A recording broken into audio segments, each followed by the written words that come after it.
औरंगाबादचे खासदार इम्तियाज जलील यांनी अमित शहा यांनी इथेच सभा घेतली आणि सांगितलं की इथून मजलिस उखडून टाका। मात्र 1 महिना झाला तरी मला उखडून टाकणारा उमेदवार भेटलेला नसल्याचं त्यांनी म्हटलंय। त्यानंतर 4 जूनला कोण जल्लोष करतं ते पहा। यावेळी शहा यांनी विचारलं की त्यावेळी जनता चूप होती। या शहराने एक विश्वास टाकला।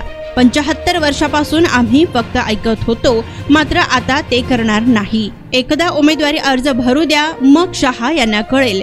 तुम्ही काहीही करा, इथून तुमचा खासदार निवडून येणार नाही असे तुम्ही आम्हाला आधी म्हणायचे। कोणाच्याच मनात काही नव्हते, मात्र त्यावेळी आम्ही 20 वर्ष खासदार असणाऱ्या लोकांना घरी बसवलं। आता पहा ते कसे फिरत आहेत 2-4 लोकांना घेऊन, असे खैरे यांना टोलाही लगावला। तर अब इम्तियाज जलील दुल्हा बनेगा और तुम बाराती होंगे असे म्हणत फडणवीस, ठाकरे, शरद पवार यांच्यावर त्यांनी हल्लाबोलही केला।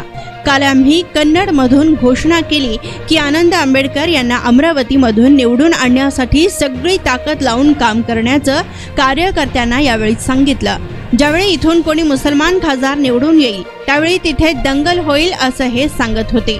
मात्र ज्यावेळी शहरात मंदिरात दंगल झाली तेव्हा जलील तिथे बसलेला होता असेही ते म्हणाले। ज्यांनी छाती ठोकून सांगितलं की आम्ही बाबरी मशीद पाडली तोच हा शिवसेनेचा उमेदवार आहे असे देखील खैरे यांच्यावर हल्लाबोल केला। ज्यावेळी आपण जनावर घेण्यासाठी बाजारात जातो त्याची किंमत मोठी असते, मात्र आता यांची किंमत त्याहीपेक्षा कमी झालीये असे देखील त्यांनी विरोधकांना टोला लगावलाय। याचबरोबर बाळासाहेब आंबेडकर यांना सुद्धा अकोल्यातून पाठिंबा द्यावा असे मी असदुद्दीन ओवैसी यांना सांगू इच्छितो।